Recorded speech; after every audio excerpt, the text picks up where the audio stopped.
어, 오늘 말씀 제목은 너희가 말씀에 순종함으로입니다. 우리 하나님께서 우리 그리스도인들이 이렇게 많이 이 자리에 나와 있는데 하나님께서 우리 그리스도인에게 가장 기뻐하시는 것이 무엇일까요? 물론 여러분들에게 개인마다 이제 생각하는 단어가 있을 것입니다. 어떤 분들은 예배가 하나님께서 가장 기뻐하시는 단어일 것이다. 또 기도, 찬송, 말씀과 섬김, 헌신, 전도와 같이 여러분들이 생각한 단어들이 있을 것입니다. 하지만 그 중에서도 오늘 본문이나 가장 하나님께서 일관되게 나타내시는 뜻은 하나님의 말씀에 대한 순종이라는 것입니다. 순종입니다. 창세기 26장에 아브라함의 그 이야기가 나와 있는데요. 아브라함이 내 말을 순종하고 내 명령과 내 계명과 내 율례와 내 법도를 지켰음이라 하시니라 라는 말씀과 또 사무엘상 15장 22절에 사울 왕이 하나님의 말씀에 불순종했을 때 사무엘이 이르되 여호와께서 번제와 다른 제사를 그의 목소리를 청종하는 것을 좋아하심 같이 좋아하시겠나이까 순종이 제사보다 낫고 듣는 것이 순양의 기름보다 나으니 라는 것처럼 또 오늘 본문의 말씀처럼 순종은 성경 전체에서 하나님께서 강조하시는 뜻입니다. 제가 상당히 좀 존경하는 성직자 분이 계셨는데 옛날에 1200년대에 성 프란시스코라는 엄청난 성직자 분이 계셨습니다.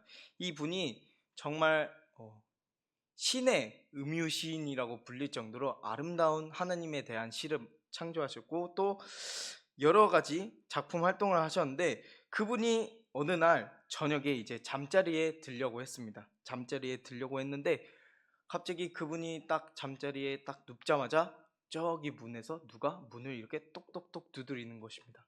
그래서 이 밤에 누군가 하면서 이 성 프란시스코 이 분이 딱 문을 열어봤더니 얼굴이 되게 험상궂게 생기고 또 얼굴이 온통 문드러진 나병 환자가 있었습니다.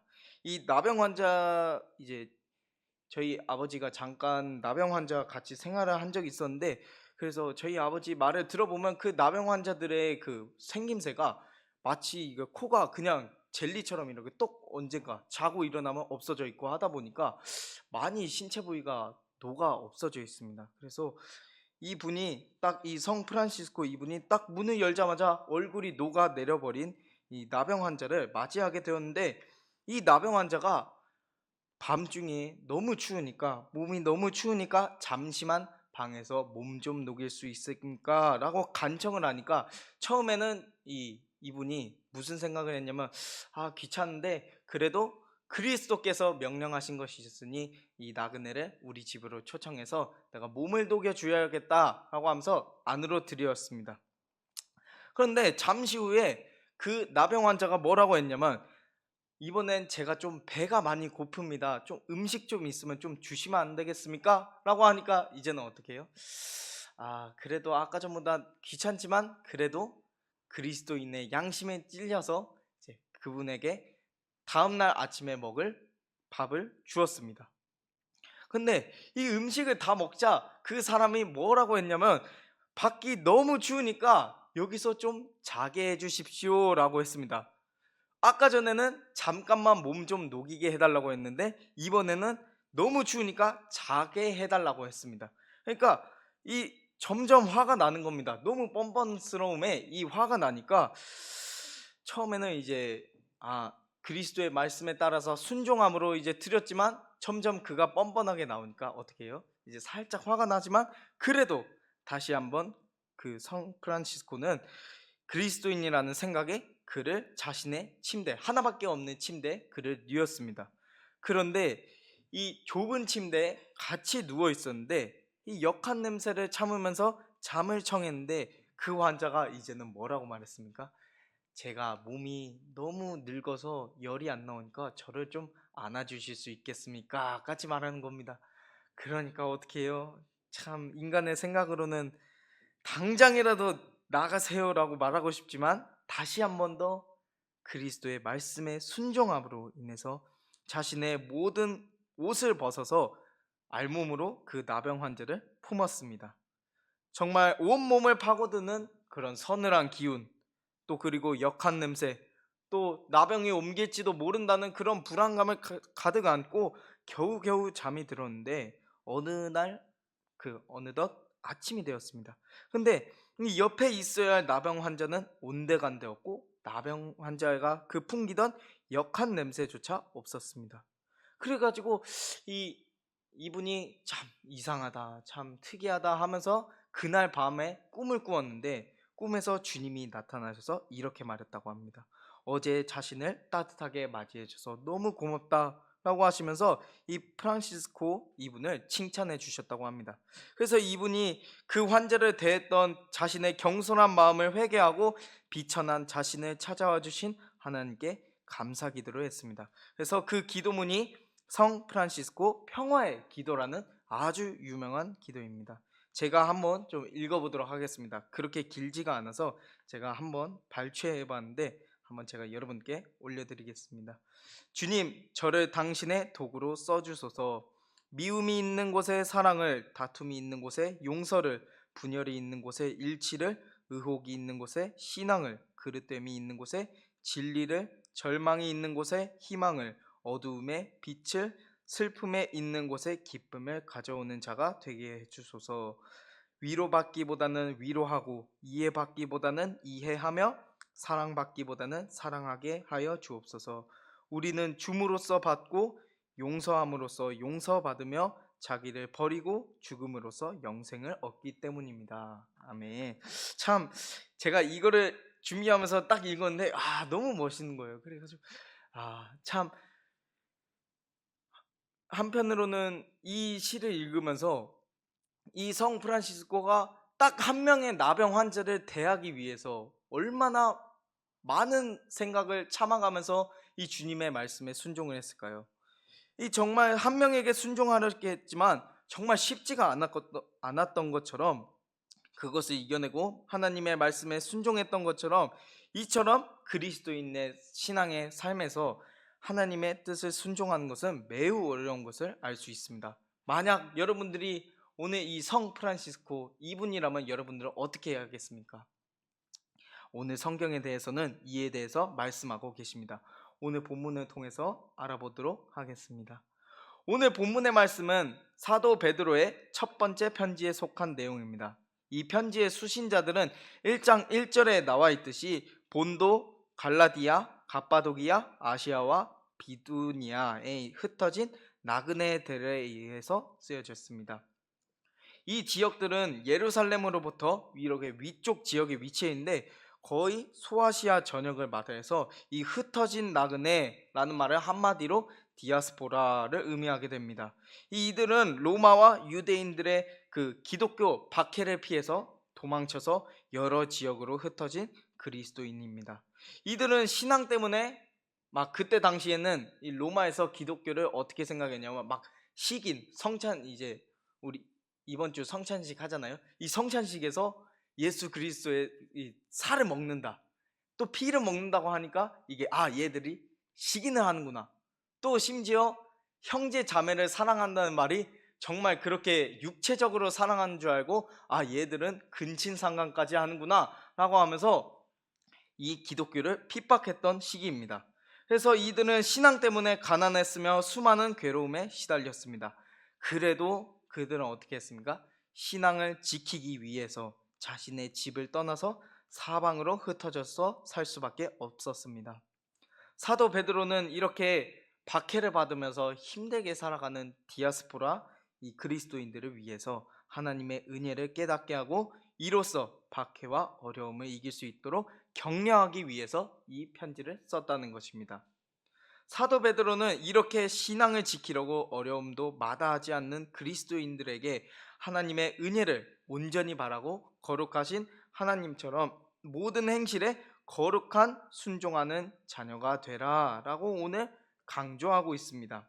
여러분들 이 디아스포라 이 사람들이 정말 집 떠난 슬픔이 얼마나 크겠습니까? 이는 삶의 고달픔과 많은 고난 때문에 자칫하면 세상과 타협하면서 내가 좀만 내가 그리스도인인 걸 감추면 내가 좋은 직장에 갈 수 있는데, 내가 오늘 밥을 좀 더 잘 먹을 수 있을 텐데 하면서 자칫하면 세상과 타협하거나 이렇게 신앙을 잃어버리지 않기 위해서 오늘 사도 베드로는 이 편지를 썼다는 것이죠. 그런데 오늘 본문에서는 특히나 뭘 강조했냐면 순종에 대해서 강조했습니다. 왜 순종에 대해서 강조했냐면 우리 그리스도인이 신앙에서 이보다 더 중요한 것은 없기 때문입니다. 여러분들, 사실 저도 그렇지만 요즘 사람들은 순종이란 말을 되게 좋아하지가 않습니다. 특히 MZ 세대에 거리지 않습니까? MZ 세대는 이 젊은 세대가 순종하는 것은 굉장히 자기 자신을 억압하고 나의 창의력을 제한한다고 생각하기 때문에, 왜냐하면 이 순종이 뭐예요? 자기 자신을 낮추고 상대를 따르는 것이기 때문에 이 자기 자신의 그 역량을 억압하고 또 자신이 이제 할 수 있는 그런 능력을 억압한다고 생각하기 때문에 그렇게 순종이라는 단어를 좋아하지 않습니다. 하지만 여러분들, 우리 그리스도인들이라면 달라야 합니다. 오직 우리의 순종의 대상은 주님뿐이시며 우리는 그 순종을 기쁨으로 참여할 수 있기 때문입니다. 본문 1장 13절에서 15절에 분명히 이렇게 말씀하고 계십니다. 그러므로 너희 마음의 허리를 동이고 근신하여 예수 그리스도께서 나타나실 때에 너희에게 가져다 주실 은혜를 온전히 바랄지어다. 너희가 순종하는 자식처럼 전에 알지 못할 때에 따르던 너희 사욕을 본받지 말고 오직 너희를 부르신 거룩한 이처럼 너희도 모든 행실에 거룩한 자가 되라. 이 말씀은 예수님께서 다시 언젠가는 이 세상에 오실 때에 영생의 은혜를 위해서 모든 삶에서 하나님의 뜻에 순종하고 거룩한 행실을 실천한 것을 오늘 사도 베드로는 강력하게 명령하고 있다는 것이죠. 그래서 오늘 사도 베드로는 다시 오실 주님의 그 날을 위해서 우리가 어영부영 세상 사리사욕을 따르면서 사는 것이 아니라 오직 하나님의 말씀에 순종하고 자기 자신을 항상 낮추는 삶을 살기를 강력히 명령하고 있다는 것이죠. 특히 16절에 기록되었으되 내가 거룩하니 너희도 거룩할지어다. 이 말씀이 레위기 19장 2절을 인용할 말씀인데, 레위기 19장 2절에 이렇게 되어 있습니다. 너는 이스라엘 자손의 온 회중에게 말하여 이르라. 너희는 거룩하라. 이는 나 여호와 너희 하나님이 거룩함이니라. 여러분들, 순종이란 말에는 그 대상을 인정하고 제가 그분을 따르겠습니다 라는 것을 포함하고 있다는 것이죠. 그러니까 내가 하나님께 순종한다, 제가 하나님께 순종하겠습니다, 제가 하나님의 말씀에 순종하겠습니다 라는 것은 제가 하나님을 내 주님으로 인정하고 내가 주님만을 따르겠습니다 라고 하는 것입니다. 여러분들, 이 순종이라는 것만큼 우리 그리스도인의 신앙에서 이보다 더 중요한 사실은 없다는 것입니다. 만일 우리가 하나님을 인정하지 않는다면 우리가 과연 그리스도인이라고 할 수 있을까요? 없죠. 당연히 그냥 우리는 세상 밖의 사람들과 똑같고 그냥 오히려 저희가 주님을 인정하지 않으면 시간만 지금 버리고 있는 사람들이 되는 것입니다.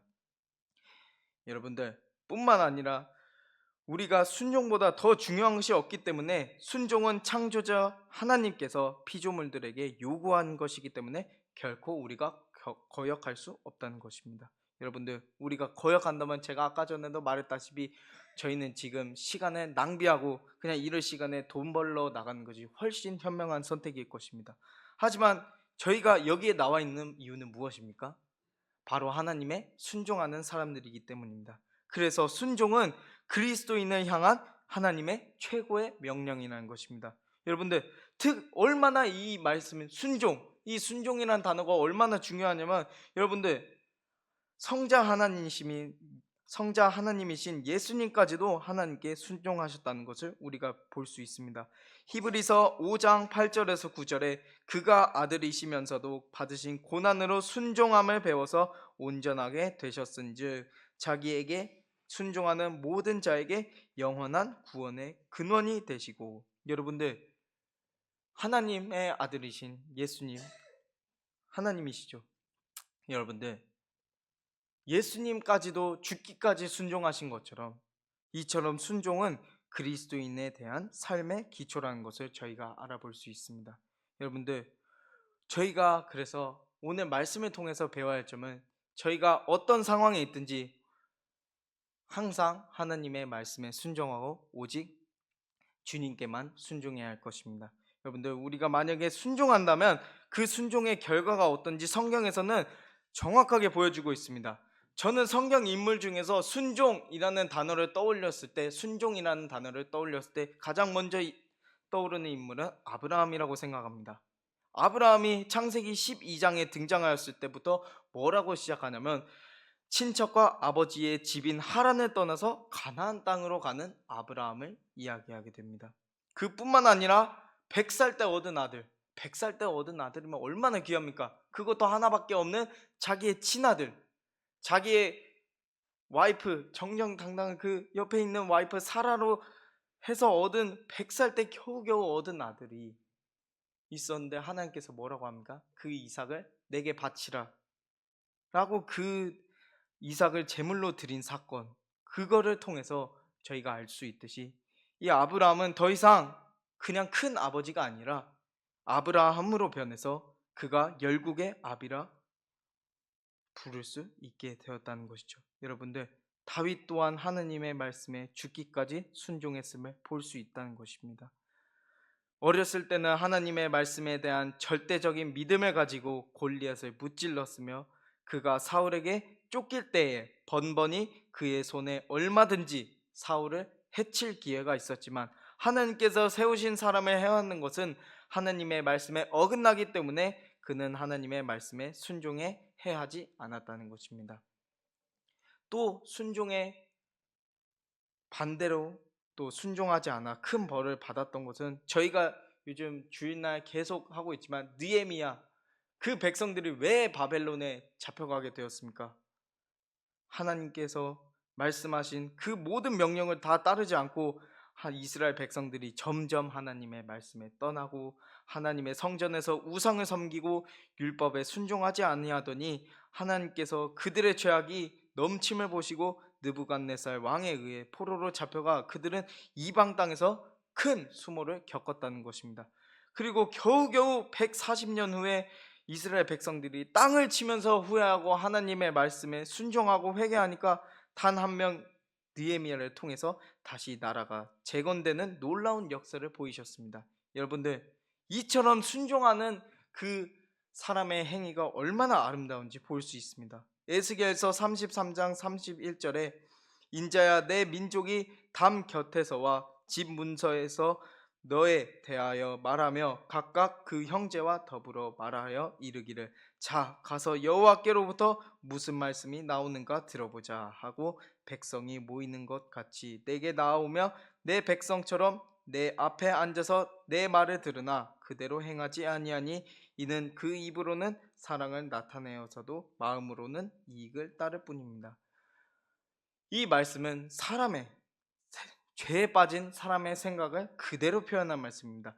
지금 이 시대의 그리스도인들은 하나님의 말씀에 대한 순종이 아니라 읽는 것조차 관심이 없습니다.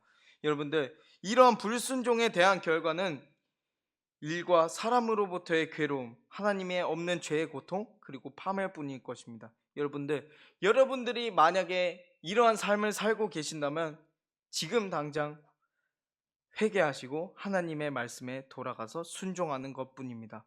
오직 하나님의 말씀에 순종하면서 하나님의 은혜를 간구하시는 여러분들이 되시기 바랍니다.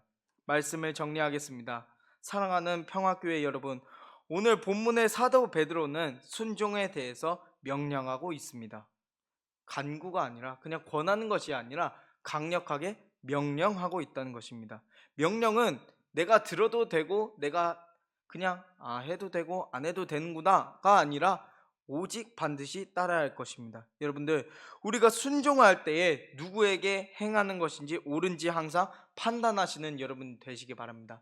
여러분들이 세상을 살아갈 때에 내가 하나님께 충성을 다하고 있는지, 내가 하나님께 순종을 하고 있는지, 아니면 내가 죄에 대해서 순종을 하고 있는지 항상 자기 자신을 살펴보시기 바랍니다. 로마서 6장 16절에 너희 자신을 종으로 내주어 누구에게든지 순종하든지 그 순종함을 받는 자의 종이 되는 줄을 너희가 알지 못하느냐.